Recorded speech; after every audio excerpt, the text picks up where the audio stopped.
Hello, folks. Hope you are doing well. In this session, we are going to discuss the various marketing orientations of organizations, right? So, here we are just trying to see what are the various orientations that various organizations follow as far as their marketing processes, strategies, and functions are concerned.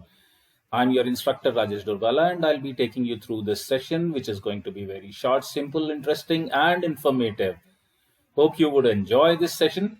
Going ahead, what is the learning outcome for today? And the learning outcome is we are going to distinguish between types of orientations which are prevalent in various organizations, right? So various organizations have different orientations as far as marketing is concerned.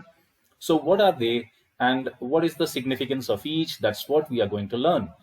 So very simple. This is one single slide that we are going to cover. The first and foremost is the marketing orientation vis-a-vis selling. Okay, so marketing orientation vis-a-vis the selling orientation. The marketing orientation is a long-term strategy. They are not worried about today. What are they more interested in is how is our future going to be? What is our future market share? How would people perceive our brand? So we are not interested in the quick fix short term goals. So marketing orientation is all about understanding your consumer. So the entire emphasis of marketing orientation is on the consumer. So the moment I understand my consumer, the problems of my consumer, the needs of my consumer, the pain points of my consumer, and I tailor make my solutions which solve the needs and the problems of the consumer, what I gain is the long term customer satisfaction and customer loyalty.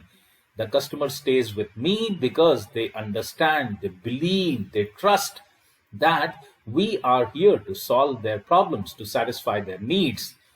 On the contrary, when we talk about the selling orientation, the entire emphasis is on profits.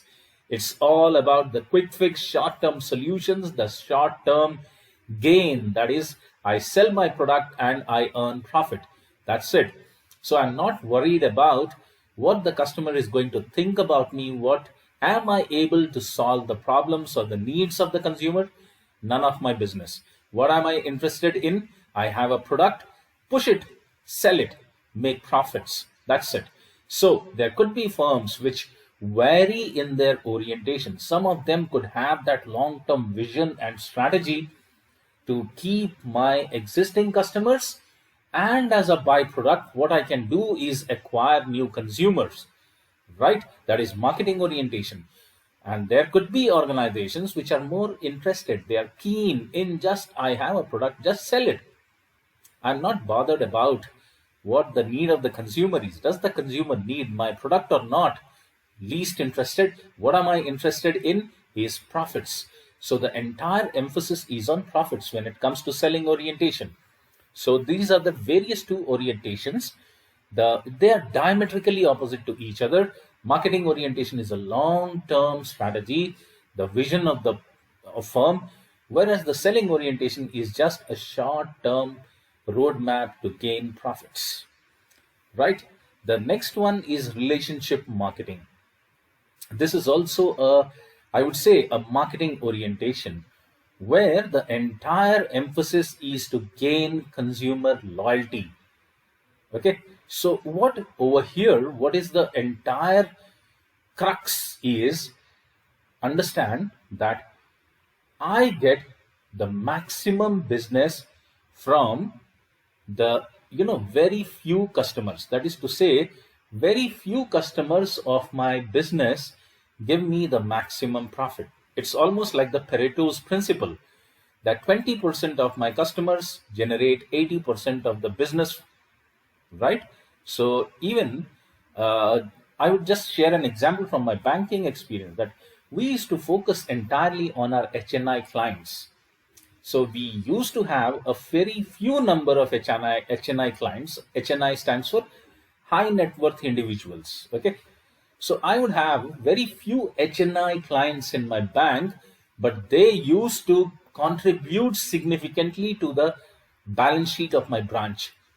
So that is what is the crux of relationship marketing, that I need to have a very long-term profitable relationship with those selected few customers. They are my core customers. So in order to gain loyalty from them, I need to deliver the best possible solutions in order to satisfy the needs of my consumers. Always remember the thumb rule of business: customer retention is more important than customer acquisition. Okay. And also remember that acquisition is always more expensive than retention. So this is what is all about the relationship marketing. Companies, firms, their entire resources, they focus entirely in building long-term relationships with the customers in order to keep them happy, in order to keep them satisfied, and gain repeat business from them. Okay, that is relationship marketing. And then you have the focus on internal customers. Internal customers are your employees. So the organizations need to have that focus on internal customer. If the internal customer is happy, he would be keeping your external customer delighted, super delighted, right? Your external customer would be happy to interact with happy employees. So that is what is the focus on internal customer. How do I get that super motivated internal customers? When I create such an atmosphere, when I create a very sophisticated reward system, when I have that impressive training management system, I train my employees, I reward them, give them very good working conditions. The work culture is transparent. I have a very transparent appraisal system.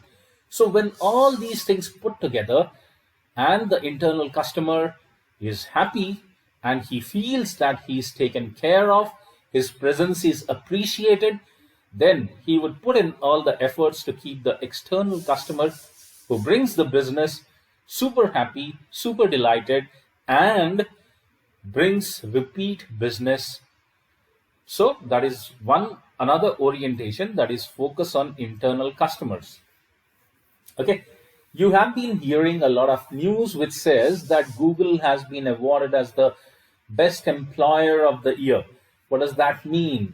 Google has been emphasizing and focusing on the importance of their employees. They give them amazing and awesome working conditions, working terms and conditions, the remuneration, the incentives. So all these put together makes the Google employees super happy, and thus they pour in all their creativity to make their customers super delighted. Then you have the market-driven organizations.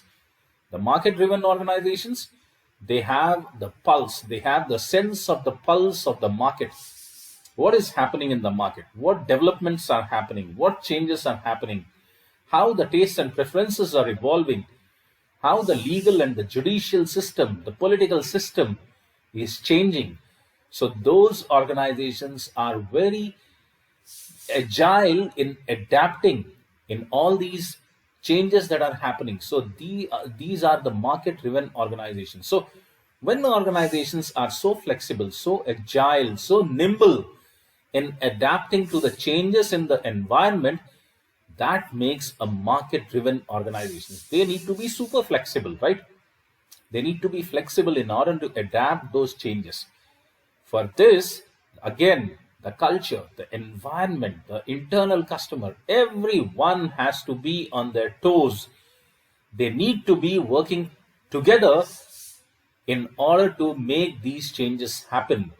So for everyone within the organization, they have that love, they have that passion for that brand, the company for which they are working, in order to get these changes happened and executed, right? So these are the various types of orientations which are prevalent in various organizations. Hope you liked it. And if you have liked it, found it useful and informative, do like, share, and subscribe. Thank you for watching. Have a nice day. Bye bye.